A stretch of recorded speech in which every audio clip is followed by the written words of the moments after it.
정성스럽게 남편의 도시락을 싸는 미모의 여인 노리코. 今日さ後輩のツタ連れてくる。もうさそうするしかないんだよ。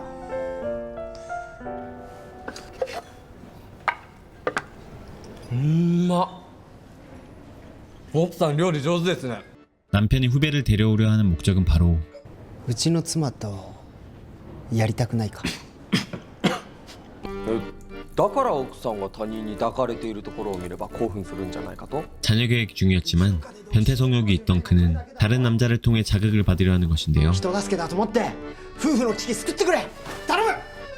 그렇게 어쩔 수 없이 선배의 집에 따라가는 치타. うまっ。おかわりありますから。いただきます。はい。 이를 흐뭇하게 지켜보던 남편. というわけでさちょっと手つないでみようか。え？なるかも。 나름의 대의를 위해 손을 잡아보지만 じゃあさ次は恋人つなぎ。 무언가에 홀린 듯 손깍지까지 끼는 노리코.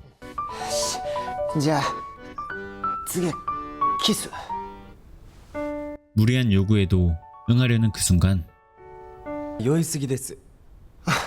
分かった分かった。じゃあ俺一瞬席外すから。 그러자 한술 더 뜨는 남편은 자리까지 떠나고 嫌なことは嫌って言った方がいいんじゃないですか。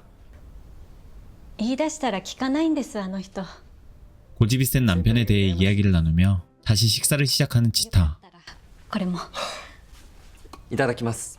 자신의 요리에 아무런 반응이 없던 남편과 달리 너무나 맛있게 먹는 그의 모습에 생각에 잠기는 그녀. 私地味だし、何か取り柄があるわけでもないし。とても素敵だと思います。こんなに美味しい料理が作れるじゃないですか。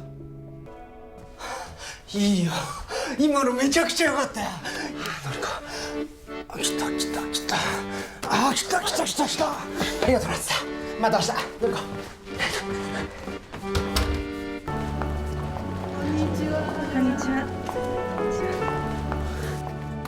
같은 아파트의 최고층에 살고 있는 주인공 사쿠라. ありがとう。これ帰りの際にお客様にお渡ししてもらってもいい？はい。 오늘은 그녀의 생일을 맞아 입주민들을 초대해 파티를 여는 날인데요. 그 시각 奥さんのところに行かなくていいの？ 다른 여자를 집까지 불러들여 바람을 피우고 있는 사쿠라의 남편 타쿠야.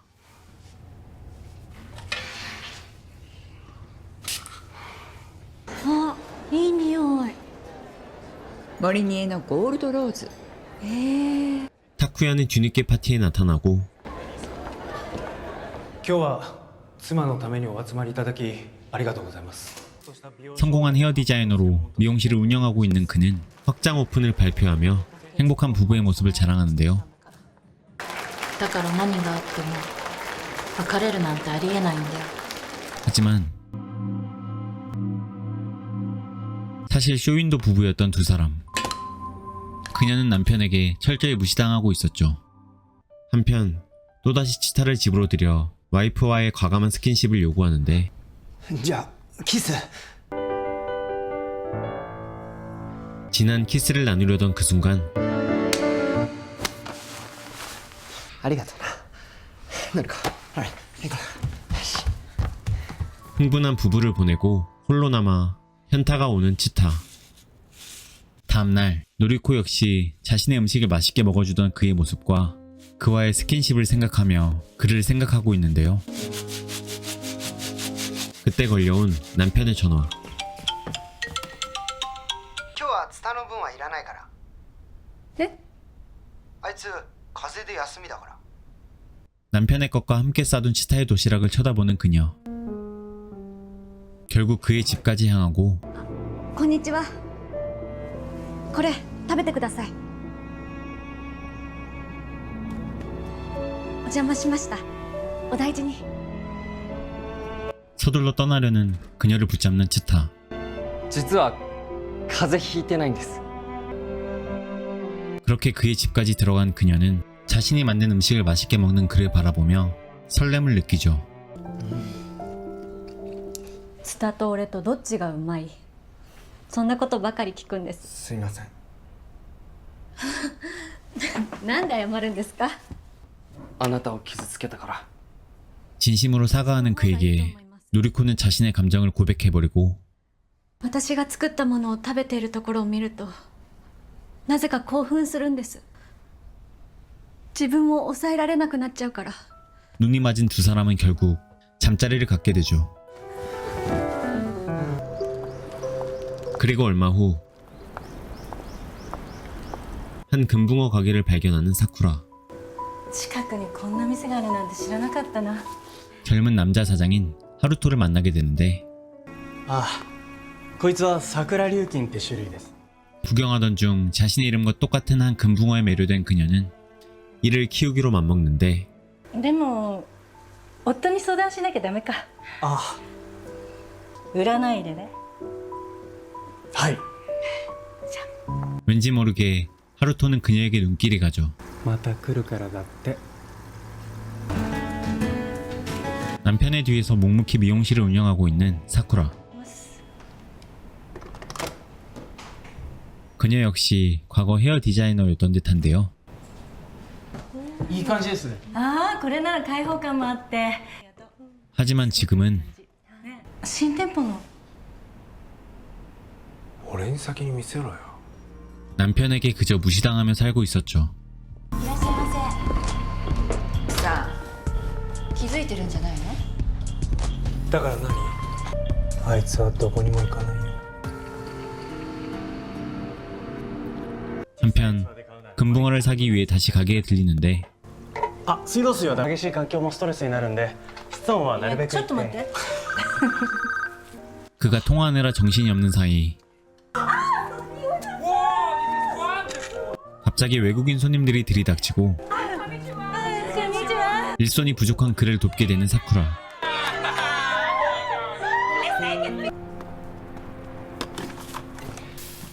今日はありがとうございました。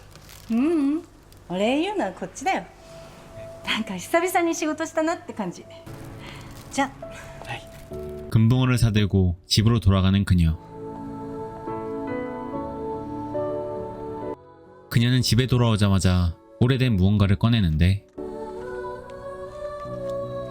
바로 예전에 자신이 쓰던 미용 도구들인데요. 하지만 무슨 이유에서인지 손이 말을 듣지 않죠. おかえり。 미련이 가득한 모습에 타쿠야는 불편한 기색을 보이고 店立ちたいとか思ってるの？無理だろその手じゃ。 그 순간 그녀의 머리를 스치는 과거의 한 사고. 금붕어가 마치 자신의 모습처럼 느껴지는데 お前が悪い。勝手なことしなくていいんだよ。 다친 금붕어를 가게에 들고 가고 鱗も再生するから安心してください。ここにいる方が幸せかもね。 손까지 다친 그녀에게 무슨 일이 있는 거라 짐작한 하루토는 그녀에게 깜짝 데이트를 제안하는데 ああ、初めて乗った。俺もです。 잠시나마 하루토와 길거리 데이트를 하며 속상한 마음을 달래죠. 今日は楽しかったです。私も。 금붕어 장식까지 그에게 선물 받으며 묘한 기류가 생기던 그 순간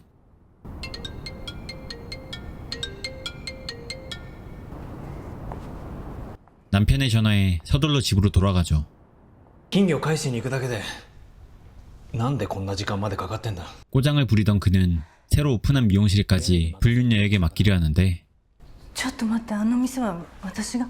俺のものを俺がどうしようが問題ないだろじゃあ私サロンに立ちたい。う。無理だよ。どうしてあなたがそんなこと決めるの？お客さんと接したいの。 용기 내 꺼낸 그녀의 한마디에 돌아오는 건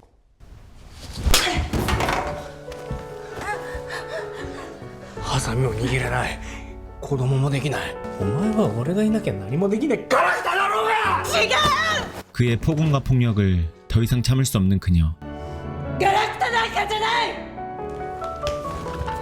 그렇게 집에서 도망쳐 나와 정처 없이 뛰는데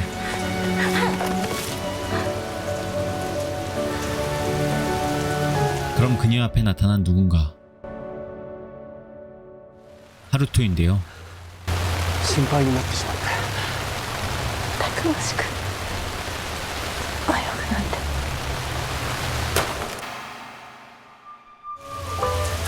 返さなきゃよかった。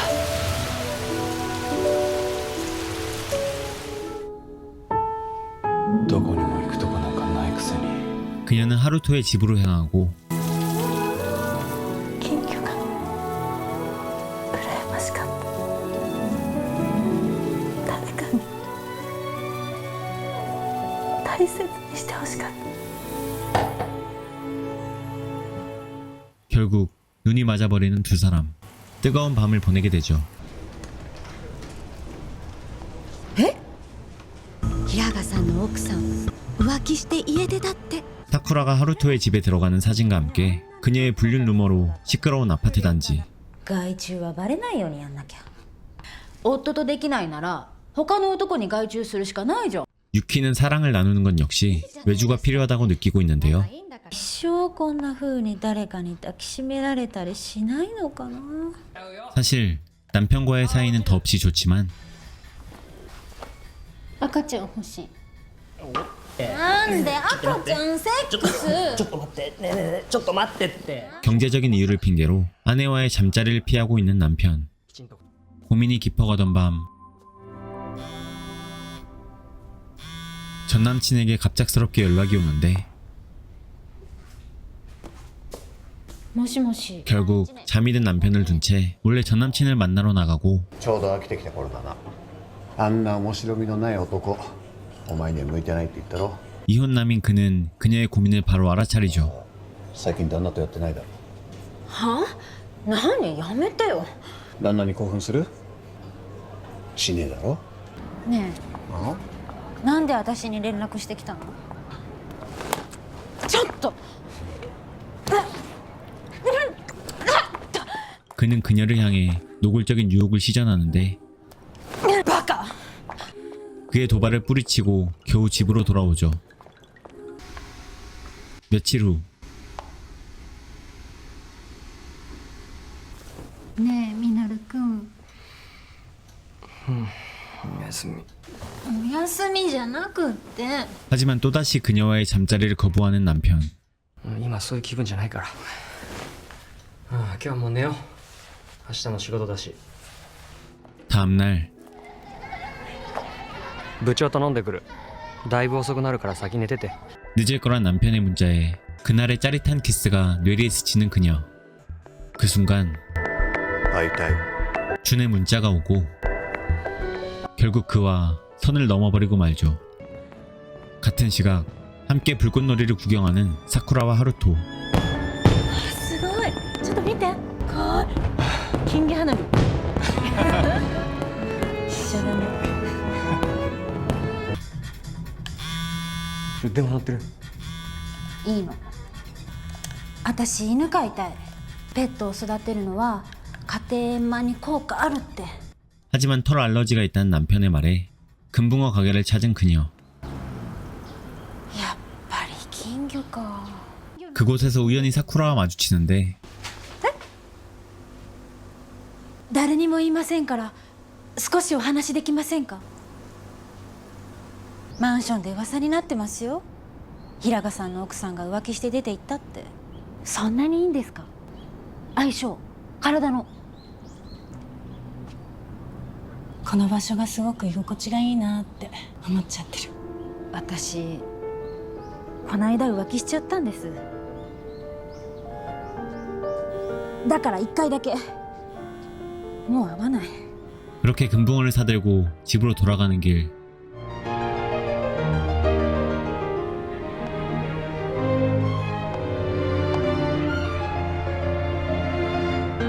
れでおしまい。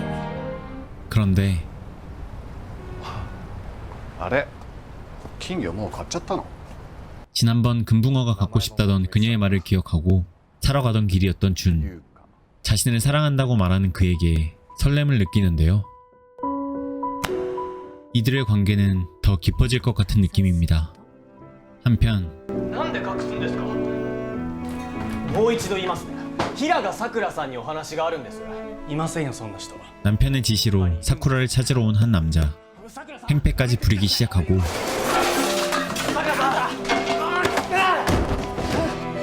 また来るからな。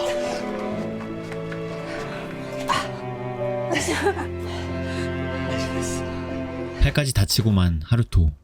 ごめんなさい。 하지만 あなたを閉じ込めて縛ろうとする人のもとに返すわけにはいきません。 처음으로 받아보는 진정한 배려와 보살핌에 그녀는 감동과 설렘을 느끼죠. 그리고 얼마 후 금붕어 가게에 찾아온 누군가. 元気？お兄ちゃん。 하루토의 여동생 란인데요. 彼女はの平賀さくらです。人雇う余裕あんの？ 사쿠라가 단순한 직원이 아닐 거라 직감한 란은 그녀의 결혼 반지를 보게 되죠. 그리고 며칠 후 가게에는 불청객까지 찾아오는데 何かちょっと探し物があってね。 어딘가 쎄한 타쿠야의 행동. 하루토는 그가 사쿠라의 남편이란 걸 깨닫죠. さくらピンポンパール。さくら。うちの妻と同じ名前だ。これちょうだい。連れて帰るから。 타쿠야는 무한의 압박이라도 하듯 금붕어 한 마리를 사서 돌아가고 絶対世話する気なんかないくせに。 심란해하는 그녀를 보며 하루토의 마음도 무거워지는데 気になりますか？帰りたかったら帰っても。 그리고 얼마 후 아무도 없는 가게에 찾아온 란. 今水槽を届けにお客様のところに行ってます。 탐탁치 않은 표정으로 건네는 그녀의 한마디. お兄ちゃんと別れてください。お兄ちゃんすぐ顔に出るもん。バレバレ。 나이 많고 이미 결혼한 사쿠라와 오빠와의 만남이 달가올 리 없던 란. 嘘つかなきゃなんない関係なんて。お兄ちゃんがかわいそう。別れてください。 그날 밤 사쿠라는 집으로 돌아가 보는데 やっと帰ってきたか。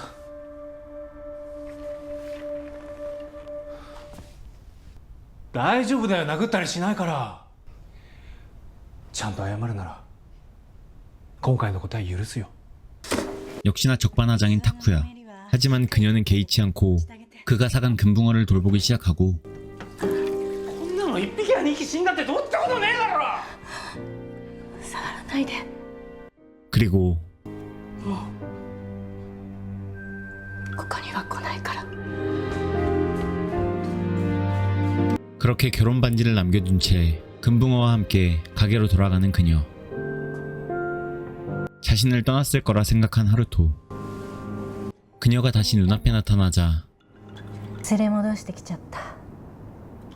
金魚は自力じゃ逃げられないもんね。 자신도 모르게 그녀를 껴안고 안심하죠. 帰りなさい、さくらさん。 배나친데도 컴컴한 집안을 뒹굴고 있는 빈 맥주 캔들. さや、ちゃんとベッドで寝ろよ。 소우타의 아내가 모두 마신 것들인데 帰りにチューハイ買ってきて。 무기력증에 걸린 듯한 아내를 남겨둔 채 홀로 달리기를 하는 소우타. 과거의 아내를 회상하는데 気持ちいいでしょ。 웃음이 많고 활기찼던 그녀. そうた、頑張って。楽しくなるから。 하지만 현재 아내의 권유로 시작한 달리기를 혼자 하고 있죠. ああ、さくらさんがいてくれたの。 미용실 오픈이 예정대로 되지 않는 상황에 스트레스 받는 타쿠야.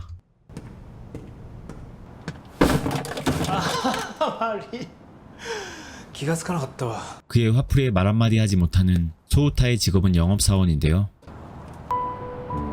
영끌로 산 고급 아파트 3층에 살고 있지만 マラソン合宿。うん、湖沿いのコースすごく綺麗なんだってよ。あと夜はバーベキューとかやってさ。なんで？さや、ずっと家にこもりっぱなしだろ。いや、走るの好きじゃん。走ってるさやもう一回見たい。そうたは何も分かってない。 무슨 이유에서인지 마음의 문을 닫은 그녀. 俺はお前のために頑張って仕事してるし、マンションだって買ってやった。でお前はそんな風になっちゃったんだよ。変わったのはそうたも同じでしょ。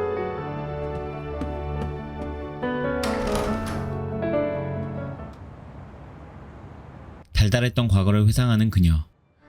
いいだろ俺ささやに見せてやりたかったんだ。やっぱやばいな。え、会社を？そうほらなんか大変そうじゃんさや。でもマンションも買っちゃったしな。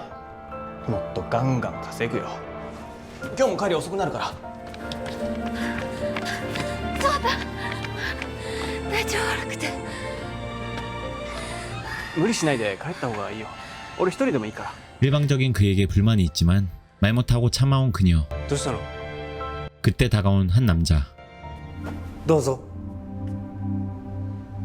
바로 타쿠야인데요. 방황하는 듯한 그녀를 자신의 집으로 데려와 위로하죠. 本当にありがとうございました。笑った方が可愛いよ。 역시나 개수작을 부리는데 うちの妻不倫してるんだ。一番近くにいる人と分かり合えないって辛いよな。またいつでもおいで。 그 사실도 모른 채 홀로 마라톤 캠프에 온 소우타. 같은 모임의 회원을 만나 이야기를 나누는데 だから連れてきたんで。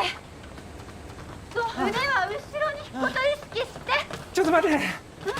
途中で休んでもいいし、ゆっくり走るから。 그들의 모습을 보며 아내를 떠올리던 그때 主人が苦しんでて。 때마침 사야는 그에게 전화를 걸지만 응급 상황에 받지 못하죠. 한편 바닷가 데이트에 나선 사쿠라와 하루토. ここには父さんと母さんと3人で来ました。その時ちょうど花火大会があって 하루토는 어린 시절의 추억을 이야기하고 楽しい思い出は唯一それだけです。父は会社を経営してるんです。 그를 후계자로 키우고 싶었던 아버지의 기대에 부응하지 못했던 아픔을 고백하죠. 俺には人と競い合って父はとんでもなく怒りましたけどね。俺なんかよりよっぽど後継ぎに向いていると思います。 같은 시각 남편의 알코올 중독을 고백하는 회원. 新しく所属した部署が合わないみたいで、走って少しでも気が紛れたらと思ったんですけどね。楽しそうでしたよ。一緒に伴走してくれる人がいるって心強いです。 처음 달리기를 시작하던 때를 회상하는 소우타. 何考えてるのかもう全然わかんないんです。伴走してあげたらどうですか？奥様のペースで。 하지만 어느새 타쿠야의 집으로 향하는 사야. 一番近くにいる人と分かり合えないって辛いよな。 아내에 대해 고민하던 그는 그제서야 부재중 전화를 발견하고 してあげたらどうですか？変わったのはソータも同じでしょ。 무언가를 깨닫고 타쿠야와 밤을 보내려는 그녀에게 전화를 걸죠. ごめんな。分かってないくせに謝ったりしないで。走ってるの？俺帰るから朝方には着くから。東京まで走るつもり？俺本当バカだ。俺ちょっとペース上げすぎちゃってたのかも。ごめんな。一緒に走ろう。 하지만 그 순간 휴대폰은 꺼지고 남편의 마음을 알게 된 그녀는 타쿠야의 집을 떠나오게 되죠. 그리고 남편이 올 방향으로 달리기 시작하는 그녀. 그렇게 극적으로 만난 그들. 그녀는 그동안 품어온 진짜 마음을 고백하죠. 私タワマンに住めなくてもいい。たくさんなくてもいい。2人でもっと一緒にいたかったの。でも言わなきゃダメだったんだよね。私もごめん。 서로의 진심을 확인하며 화해하는 두 사람. 俺もごめん。はい。ありがとうございます。夏になったらまた行きたいな、花火見に。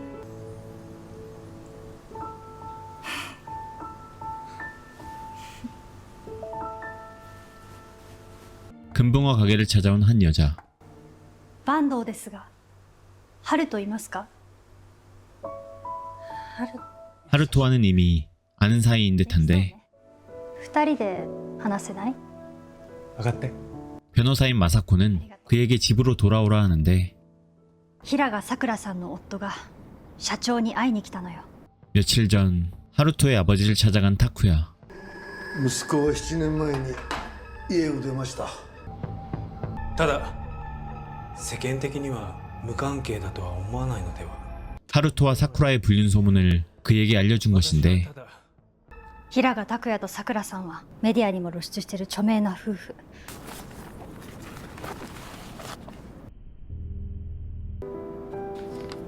こんな華やかな世界にいた人が金魚屋の暮らしに満足できるわけないよね。出会ってほんの数ヶ月でしょ。違うんだ。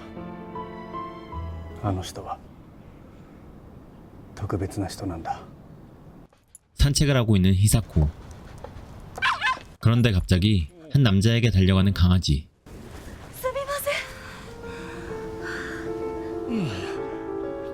タワーマンションにあそこのどこかでお会いしましたか？ 그런데 남자는 첫눈에 반한 듯 그녀를 바라보는데 この子主人と息子以外に懐いたことなかったんで。ご主人どんな方なんですか？ 그러자 갑자기 히사코는 심한 두통을 느끼고 忙しくあちこちを飛び回っているんで。どうしました？大丈夫ですか？ 결국 근처에 있는 남자의 집에서 안정을 취하는데 田口久子です。馬場です。私も家族とタワーマンションに住んでいたんですけどね。浮気がバレて。 바람을 피우다 집에서 쫓겨났다는 그의 말에 浮気。 히사코는 또다시 두통을 느끼는데 大丈夫ですか？久子さん。大丈夫ですか？ 얼마 후 정신을 차린 그녀. 그런데 입을 맞추는 바바. 히사코 역시 그에게 끌림을 느끼고 스킨십을 나누던 그 순간 私には主人も息子もいるんです。 정신을 차린 그녀는 서둘러 그곳을 떠나죠. さくらさん戻ってこないわね。不倫の代償はきっちり払わなきゃ。 불륜 이야기에 또다시 극심한 두통을 느끼는 히사코. ごめんなさい。お大事にね。 극심한 두통을 느끼면서도 지난번 바바와의 스킨십이 자꾸 떠오르는 그녀.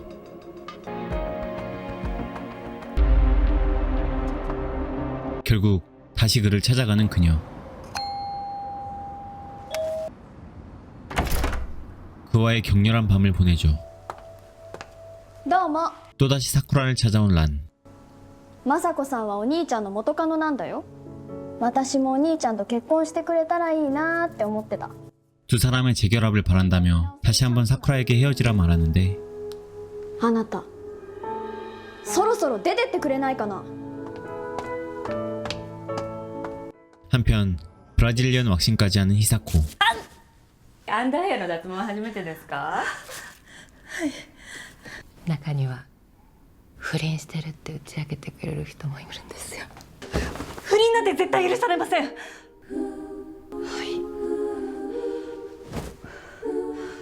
不倫組でもないですよね。いやいや、あれは完全にやってるでしょ。ただいま。これ買ってきた。 미용 가위를 사온 사쿠라는 그의 머리를 잘라주고 美容師としてお店に立ってた。 미용을 그만두게 된 이유를 고백하는데 でもね、事故で指がうまく動かせなくなっちゃって。その事故のせいで美容師を辞めたってことですか？ 무슨 이유에서인지 하루토의 표정은 어두워지죠. よし、終わり。 사실 과거 사쿠라의 사고 현장에 하루토도 있었습니다. 그가 숨기고 있는 과거는 무엇일까요? 며칠 후 가게를 찾은 하루토의 아버지. いらっしゃいませ。たとえ家を出たとしてもお前が風間家の長男であるということは変わらないんだ。 타쿠야가 그의 아버지까지 찾아갔다는 사실에 놀라는 사쿠라. 그녀는 결국 ハルトさんの優しさに甘えてしまった私が悪いんです。だからもうここを出ていきます。さくらさん、ごめんなさい。でももう私大丈夫。心配しないで。ご迷惑をおかけして本当に申し訳ありませんでした。 그렇게 눈물을 흘리며 짐을 싸는 그녀. ありがとう。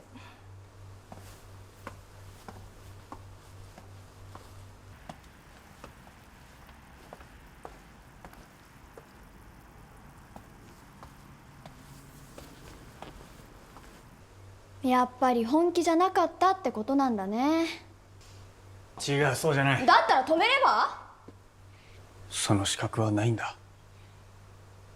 どういうこと？ 과거 어린 란을 두고 편의점에 갔던 하루토. 그 순간 자리를 떠난 란은 큰 사고를 당할 위기에 처하는데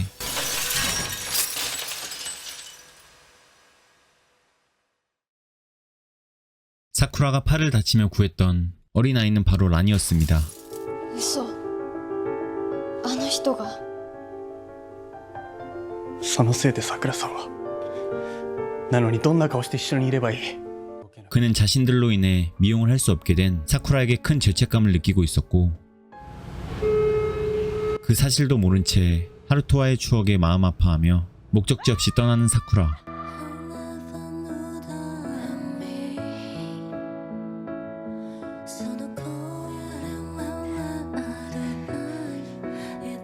얼마 후 사쿠라는 조용한 시골 한 작은 미용실에 일자리를 구하고 もしかして平賀さくらさんですか？私拓也さんのファンなんです。 그녀를 알아보며 호들갑을 떠는 손님. あの子東京の有名なサロンの経営者だったみたいね。しかしなんでまたこんな田舎に。 그렇게 홀로 잠적해 살고 있던 어느 날 하루토에게 마사코가 찾아오고 さくらさんの居場所ランちゃんに頼まれたの。命の恩人にひどいことをしたって思い悩んでる。 사쿠라의 소식을 수소문해 그에게 알려주죠.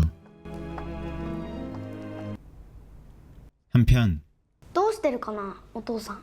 どうせ仕事に追われて家のことなんて頭にないでしょ。 오늘도 아들과 단둘이 식사를 하는 히사코.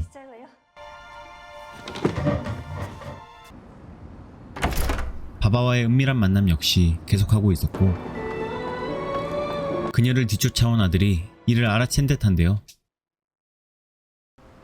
ねえ久子さん、最近綺麗になったんじゃない？もしかして不倫でもしてるの？まさかそんなことするわけないじゃないですか。 주위의 농담에도 제발이 저리는 그녀. 결국 죄책감에 끔찍한 두통까지 찾아오고 겁에 질려 걱정하는 아들을 보며 무언가를 결심하는 그녀.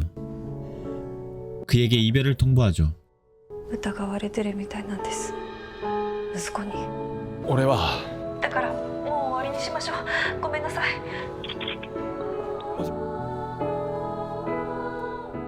한편 사쿠라가 일하는 미용실을 찾아온 누군가. 바로 타쿠야인데요.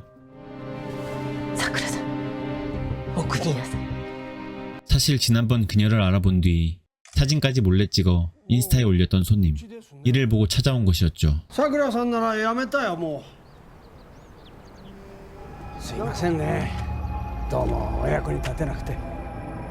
じゃ。 같은 시각 바바로 가득 찬 히사코의 머릿속. 아들을 생각하며 마음을 다잡으려는데 우연히 아들의 책상에 놓인 사진 하나를 발견하죠. 그런데 どうして馬場さんが？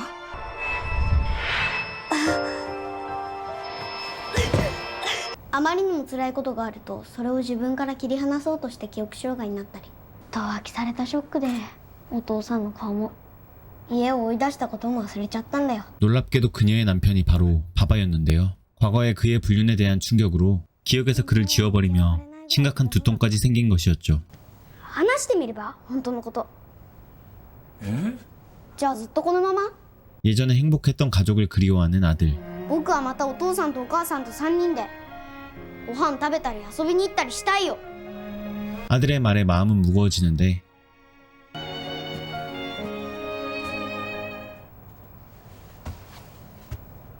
どうした？ 아픈 금붕어를 데리고 금붕어 가게로 향하고 藤畑神社の夏祭りで取った金魚ですか？確か奥さんと息子さんと3人でいらしてましたよね。写真を撮ったのでよく覚えてます。 그때 나타난 또 다른 손님 바로 히사코인데요. 馬場さん、久子さんこそなんで？この写真のことをお店で聞いてみようと思って。どうして馬場さんが一緒に写ってるの？あなたに話さなければならないことがあります。あなたの夫です。あなたは俺についての記憶を失っているんです。 그녀에 대한 그리움에 모르는 사이인 척 연기를 한 사실을 고백하는 바바. 그녀는 혼란스럽기만 한데 なんで嘘なんか。一緒にいたかったから。みんなで金魚すくいをやって 단란했던 과거를 이야기하며 히사코를 붙잡고 本当に申し訳ありませんでした。 그녀 역시 体があなたを覚えてたのね。ずっと一緒にいたいってそう思ったから。 그렇게 마음을 확인한 두 사람은 다시 시작하기로 하죠. でもよくこのお店わかりましたね。調べたらインスタがあったので。ああ、それ私も見ました。 하루토는 자신의 가게를 홍보하는 인스타그램의 존재를 알게 되는데 사쿠라가 가게에 인스타그램을 만든 사실을 알게 되죠. 飼育の際大事なのはよく観察すること。 누구보다 애정을 갖고 함께 금붕어를 돌봐준 그녀를 떠올리던 하루토. ダメだった。たくましく泳ぐなんて。ありがとう。 자신의 곁을 지키던 그녀를 붙잡기로 결심하죠. 같은 시각 お疲れさん。 역시나 그녀를 미행한 타쿠야. 渡すもの渡したら帰るから。 겁먹은 그녀에게 이혼에 동의하겠다 하며 집 안으로 들어가는데 しかし惨めな暮らしだな。あの部屋にいるよりはずっとマシだよ。 갑자기 그는 태세를 전환해 다시 그녀를 붙잡지만 もうあなたに怯えながら。なら一緒に死のう。 하지만 더 이상 눈치를 보지 않고 당당한 그녀. 또다시 그의 폭력은 시작되죠. どうしてわかんないんだよ。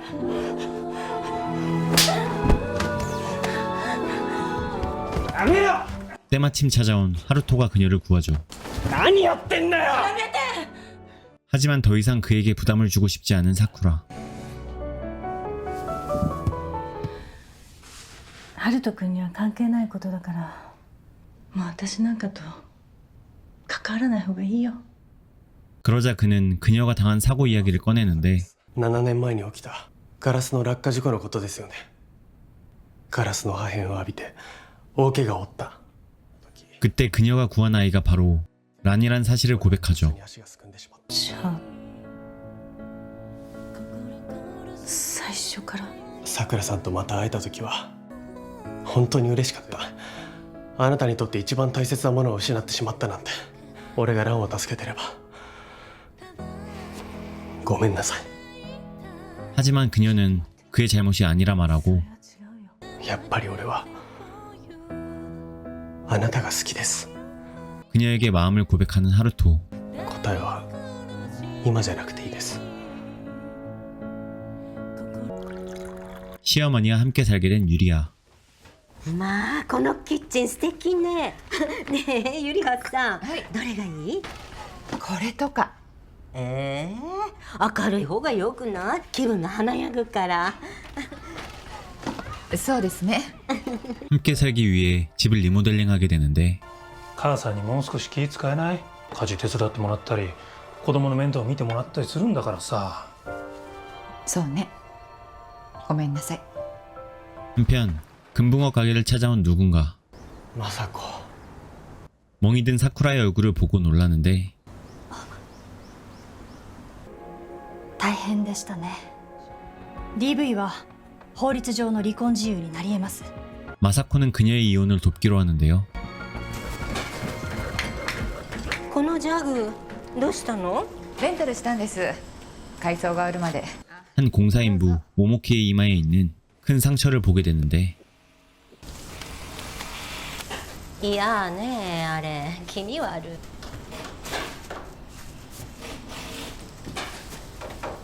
聞こえてましたよね。母がそのあざのこと。私もね、あるのここに。 화장으로 숨긴 자신의 점을 고백하고 角材ぶつけただけなんで 사실 모모키는 이마뿐 아니라 온몸에 문신이 새겨져 있는데요. 大きいお風呂行くの。パパも行こう。どうせお風呂入れないんだから。アキナ。だってそうじゃん。いい会社にも就職できないし。 큰 문신 때문에 아내에게도 무시받고 있었죠. 같은 시각 화장을 지우자 드러나는 반점. 同居始まったら母さんには化粧を落とした顔を見せないようにしてくれる。お前のあざ見たら驚いちゃうと思うんだ。じゃあさ、2階にも洗面所作ってくれない？お願い。狭くてもいいから。分かった。作ってやるよ。ありがとう。 다음날 그녀를 찾아온 모모키. この前のあざの話なんですけど。うわすっごい。 그의 부탁으로 흉터를 가려주는데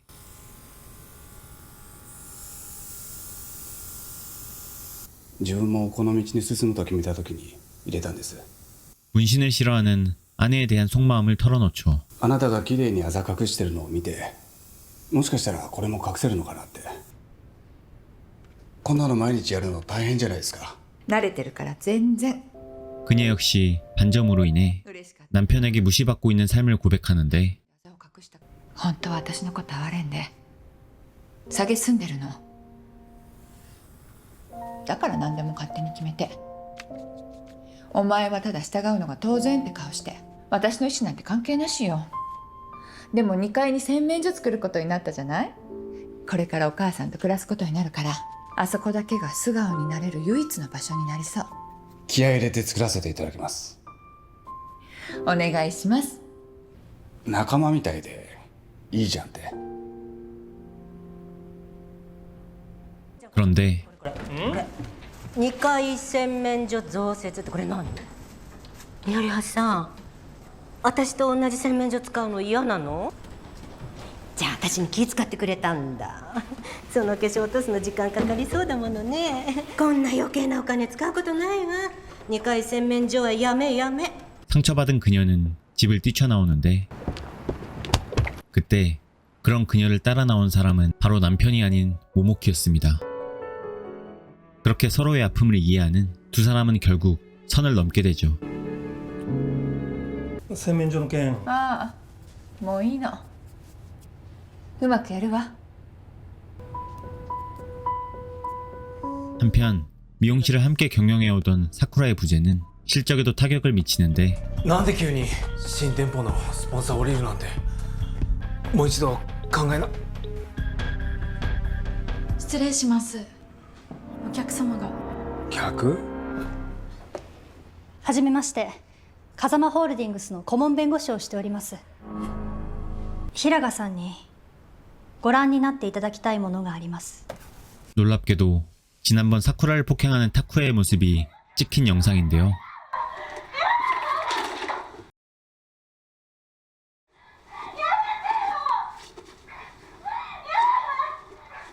DV 防止法に基づいて接近禁止令の申し立てをするつもりです。奥様は本気であなたとの離婚を望んでいるんです。本人に近づくことがあればさらなる法的手段を取ります。改めて離婚の手続きを進めるからあとは任せて。本当にありがとう。私は弁護士としての仕事をしただけだから。 폭력을 당하고 있는 그녀를 돕기로 하는 미사코. あの時とっさに録画ボタンを押したの。おい、聞いてんのかよ。た何かされるんじゃないかなって。 타쿠야가 또다시 자신을 때릴 거라 예감한 그녀는 휴대폰으로 몰래 녹화해둔 것이었죠. お前もか。 직원들까지 모두 그만두며 완전히 망해가는 타쿠야의 미용실. 그런데 夫婦円満調停。 중재를 신청해버린 타쿠야. 夫婦円満調停に持ち込んで相手を永遠と縛り付けるケースが意地でも離婚したくないってことでしょう。そんな。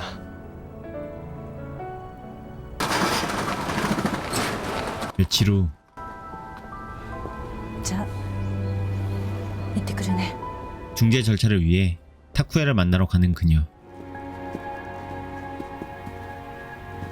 긴장되는 마음에 발걸음을 멈추는데 今からでも対面を拒否することはできますよ。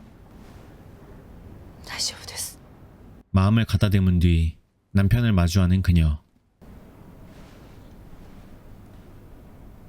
그는 갑자기 한 번도 한 적 없는 이야기를 하기 시작하는데 俺はさくらに暴力を振るった。浮気も何度も何度も繰り返した。さくらが本当に俺のことを愛しているのか。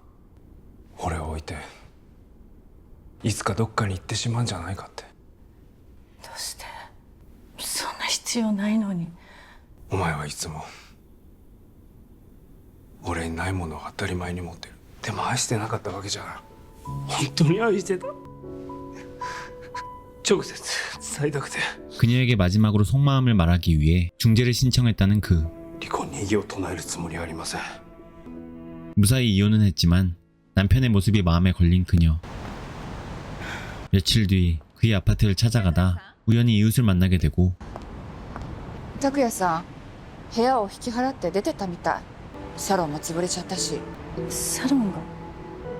拓也さんあなたが出て行った後ひどい荒れようで。 놀란 그녀는 미용실까지 찾아가는데 自業自得ってやつだな。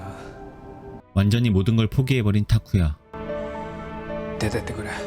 早く出てけよ。 그날 저녁 ハルト君、今週お店の手伝い休んでもいい？サロンのこととか。雑務なんだけど。 그리고 은행을 찾아간 그녀. ご融資は致しかねます。お願いします。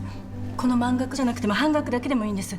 그녀는 미용실을 다시 일으키기 위해 고군분투하는데요. もうお宅とは二度と取引しません。なのでこれからもお付き合いをよろしくお願いします。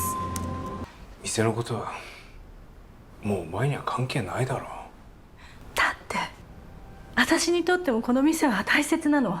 それにこんな形で終わらせたくないの。一緒に頑張ろう。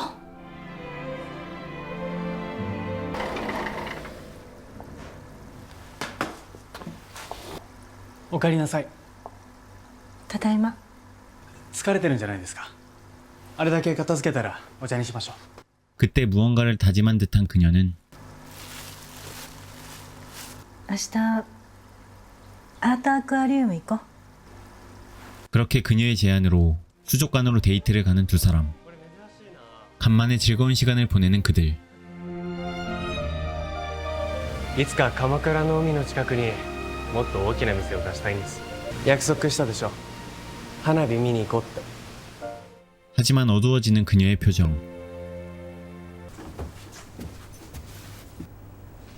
ハルト君、俺に言いたいことがあるんじゃないですか。私は。いいんです。俺は大丈夫だから。 헤어짐을 직감한 하루토와 미안함에 눈물을 흘리는 사쿠라. あなたと出会えて幸せだったんだから。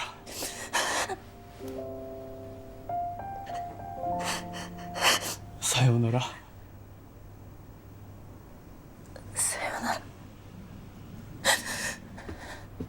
그렇게 서로 사랑하면서도 헤어지게 되는 두 사람. 마지막 하룻밤을 보내게 되죠.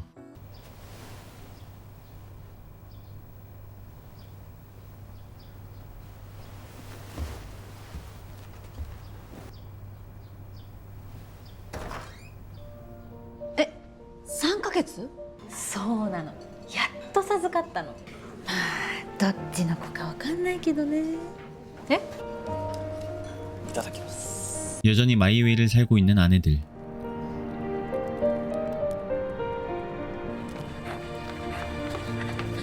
よしスピード上げますか。よっしゃー。今日は早く帰れるからどっか飯食いに行こう。本当？やったー。平賀さん、離婚されたって本当ですか？晴れて一人になりました。 사쿠라의 도움으로 재기에 성공한 타쿠야. 그리고 山崎さん本当にショートがお似合いですね。 사쿠라는 자신의 미용실을 새로 열어 바라던 꿈을 이룬 어느 날あ、そういえば明日花火大会だ。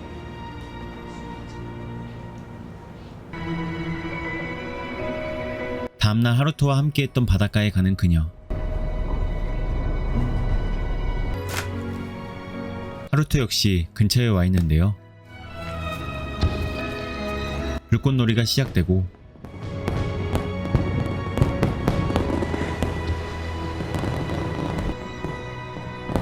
각자 불꽃놀이를 보는 두 사람의 모습으로 영화는 끝이 납니다.